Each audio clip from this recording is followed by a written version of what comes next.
పాకిస్తాన్ ఒక కొత్త డ్రామాకి తెరదీసింది. అదేంటో కాదు, మరి ఈ మంత్ 7th నుంచి కూడా స్టార్ట్ అవబోతున్న వరల్డ్ కప్ T20 వరల్డ్ కప్లో ఇండియాతో మేము ఆడబోము అని చెప్పేసి ఒక కొత్త నాటకం అనేది కూడా స్టార్ట్ చేసింది.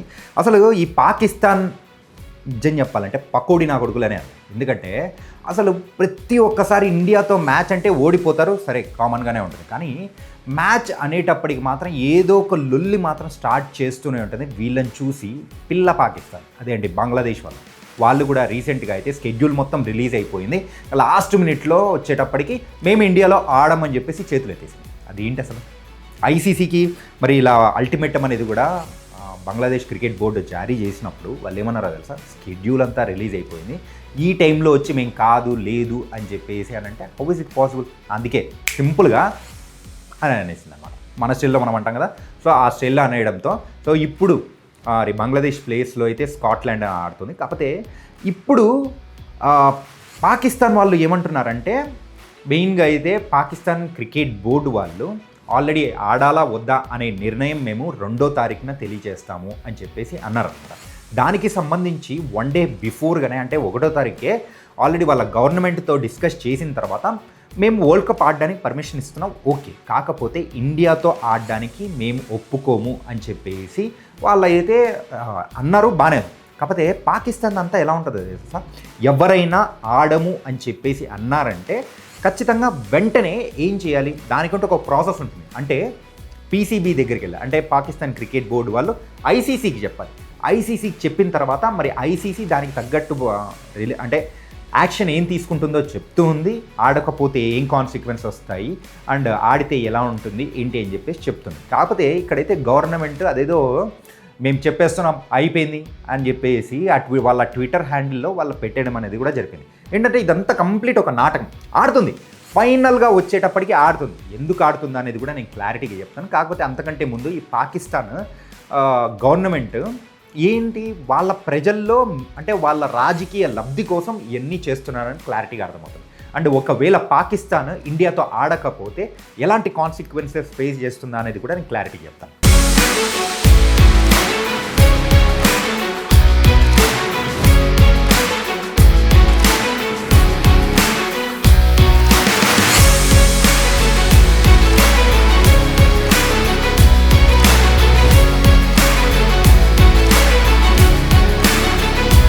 ఆల్రెడీ పాకిస్తాన్కి ఇండియాకి మధ్య రిలేషన్స్ బాగాలేవు కాబట్టి ఇంతకుముందు ప్రీవియస్గా జరిగిన దాంట్లో కూడా ఛాంపియన్స్ ట్రోఫీ టైంలో మన ఇండియా పాకిస్తాన్కి వెళ్ళదు అని చెప్పినప్పుడు సో అందుకోసం అని చెప్పేసి ఇండియా జరిగే మ్యాచెస్ అన్ని దుబాయ్లో నిర్వహించారు. ఓకే, ఇప్పుడు సేమ్ అలాంటి హైబ్రిడ్ మోడల్ని కూడా ఇంట్రడ్యూస్ చేసి మన ఇండియా పాకిస్తాన్ మధ్యలో జరగాల్సిన మ్యాచ్ అయినా కానీ ఇన్ఫ్యాక్ట్ పాకిస్తాన్ ఆడే అన్ని మ్యాచ్లు కూడా శ్రీలంక వేదికగా జరగబోతుంది అనమాట.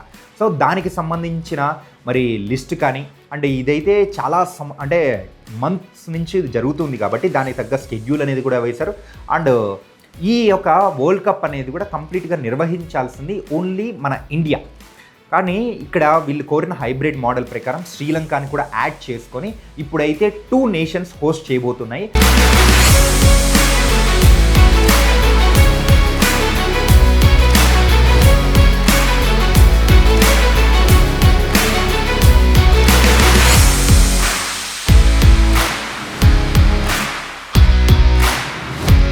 అందులో ఇండియా అండ్ శ్రీలంక హోస్ట్ చేయబోతున్నాయి. పాకిస్తాన్తో జరిగే అన్ని మ్యాచెస్ కూడా మనము శ్రీలంకలో మనం చూడబోతున్నాం. ఇండియా కూడా పాకిస్తాన్తో ఆడాలి అని అంటే శ్రీలంకకు వెళ్ళి అక్కడున్న కొలంబో స్టేడియంలో ఆడుతుంది. అంత బాగుంది. ఒకవేళ పాకిస్తాన్ నిజంగా వాళ్ళ అన్న మాట ప్రకారం ఇండియాతో మ్యాచ్ ఆడకపోతే వాళ్ళకు వచ్చే నష్టం ఎంతో తెలుసా, 350 crores వాళ్ళు పెనాల్టీగా పే చేయాలి. అది కూడా ఎవరికి, ఐసీసీకి అండ్ జియో హాట్స్టార్ వాళ్ళకి. అదే జియో హాట్స్టార్ వాళ్ళు మధ్యలో ఎందుకు వచ్చారు అని చెప్పేసి అని అంటున్నారు కదా. ఎప్పుడైనా కానీ ఇండియా పాకిస్తాన్ మ్యాచ్ అనేటప్పటికీ బ్రాడ్కాస్టింగ్ రైట్స్ అనేది కూడా ఎక్కువగా టూ హెవీగా ఉంటాయి అండ్ చూసే వ్యూవర్షిప్ అనేది కూడా ఎక్కువగా ఉంటాయి. దానికి సంబంధించి మరి ఎవరైతే బ్రాడ్కాస్టర్స్ ఉంటారో జియో హాట్స్టార్ వాళ్ళు ఒక లా సూట్ అనేది కూడా ఫైల్ చేయొచ్చు డైరెక్ట్గా ఐసీసీ త్రూగా మరి పీసీబీకి అనమాట, పాకిస్తాన్ క్రికెట్ బోర్డుకి. అప్పుడు చేసినప్పుడు అండ్ 350 crores వాళ్ళు కట్టాలి. అండ్ మన జియో గురించి తెలుసు కదా, మామూలుగా ఉన్న వాళ్ళ దగ్గర నుంచే ముక్కు పిండి వసూలు చేస్తుంటుంది. అలాంటి వేరే దేశంలో ఉన్న వాళ్ళకైతే ఇంకా చెప్పాల్సిన అవసరం లేదు. ఎంత ఎక్స్టెంట్ వరకైనా వెళ్ళి మరి వాళ్ళ డబ్బుల్ని కూడా అనా పైసలతో కూడా తెచ్చుకునే మరి జియో హాట్స్టార్ వాళ్ళు చేస్తారు ఒకవేళ ఆడకపోతే. అండ్ ఐసీసీ వాళ్ళ సైడ్ నుంచి కూడా మరి పాకిస్తాన్ క్రికెట్ బోర్డుకి యాక్షన్స్ ఎలా ఉంటాయంటే, ఇప్పుడు వరల్డ్ కప్ అయిపోతుంది, ఒకవేళ ఈ ఐసీసీ ఈవెంట్స్లో నెక్స్ట్ జరిగే ఈవెంట్స్లో కూడా పార్టిసిపేట్ చేసే అవకాశం అనేది కూడా తగ్గిపోతుంటుంది.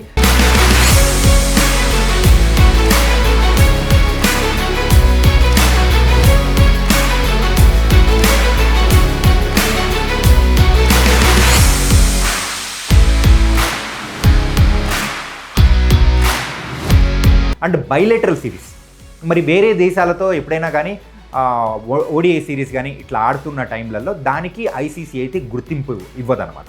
అండ్ ఎవరి ఆడుతూ ఉన్న టైంలో కూడా దానికి సంబంధించిన పాయింట్స్ కూడా పాయింట్స్ టేబుల్లో యాడ్ అనేది కూడా చెయ్యదు. మరి వాళ్ళ క్రికెట్ బోర్డులో ఎవరైతే ఆడుతూ ఉంటారో మరి ఆ ప్లేయర్స్కి కూడా గుర్తింపు రాదు. ఇంకొకటి హైలైట్ ఏంటంటే, మన ఇక్కడ ఐపీఎల్ ఉన్నట్టు మన పులిని చూసి నక్క వాత పెట్టుకున్నట్టు పాకిస్తాన్ వాళ్ళు పిఎస్ఎల్ అని స్టార్ట్ చేశారు కదా.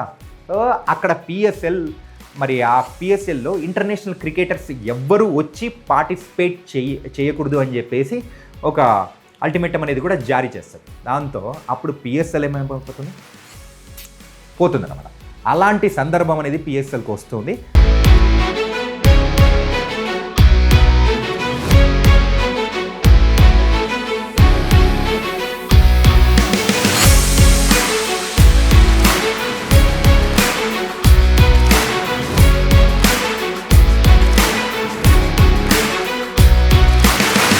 అండ్ ఆల్రెడీ పాకిస్తాన్ దేశం అనేదే ప్రజెంట్ అడుక్కు తినే పొజిషన్లో.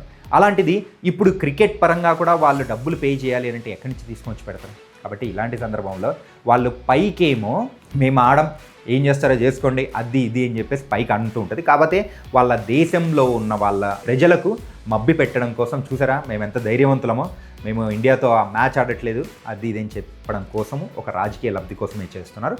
అండ్ ఫైనల్గా ఫిబ్రవరి 15 నాడు ఇండియా పాకిస్తాన్ మ్యాచ్ జరగబోతుంది. ఆ మ్యాచ్ పాకిస్తాన్ ఆడి తీరకపోతే వచ్చే కాన్సిక్వెన్సెస్ ఇంత ఘోరంగా ఉంటాయి.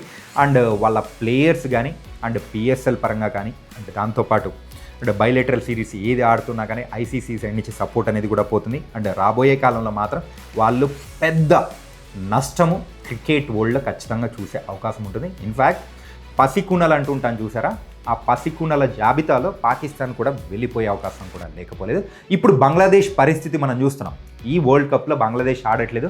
కాబట్టి అలాంటి బంగ్లాదేశ్ ఇప్పుడు వాళ్ళ పొజిషన్ రాబోయే కాలంలో మాత్రం చాలా దయనీయమైన పొజిషన్లో ఉండబోతుంది. అండ్ అక్కడి నుంచి మంచి మంచి ప్లేయర్స్ ఉన్నారు, కానీ వాళ్ళ క్రికెట్ బోర్డు అక్కడ ఉన్న గవర్నమెంట్ తీసుకున్న డెసిషన్తో అక్కడున్న క్రికెటర్స్ భవిష్యత్తు కూడా నాశనం అయిపోతుంది. అలాంటిది ఇండియాతో పాకిస్తాన్ మ్యాచ్ ఆడకపోతే అలాంటిదే చూడొచ్చు. అండ్ నిన్న జరిగిన అండర్-19 వరల్డ్ కప్ మ్యాచ్లో కూడా ఇండియా మన కుర్రోళ్ళు పాకిస్తాన్ టీంని చిత్తుగా ఓడించి మరి అయితే సెమీఫైనల్లో కూడా అడుగు పెట్టేశారు. దీన్ని బట్టే చెప్పచ్చు ఏ ఫార్మేట్ అయినా కానీ మన ఇండియా ఖచ్చితంగా గెలిచి తిరుగుతుంది. అండ్ ఇప్పుడు ప్రెసెంట్ T20 మోడ్లో ఉన్న మన ఇండియన్ టీంని చూస్తే పెద్ద టీమ్స్కే ముచ్చమటలు పడుతున్నాయి. అండ్ పాకిస్తాన్ టీం ఓడిపోయి మేము పరువు పోగొట్టుకోవడం కన్నా ఇలా బైకాట్ చేసి పరువన్న నిలబెట్టుకుందామనే ఉద్దేశం కూడా వాళ్ళల్లో ఉందని దీన్ని బట్టి క్లారిటీగా అర్థమవుతుంది.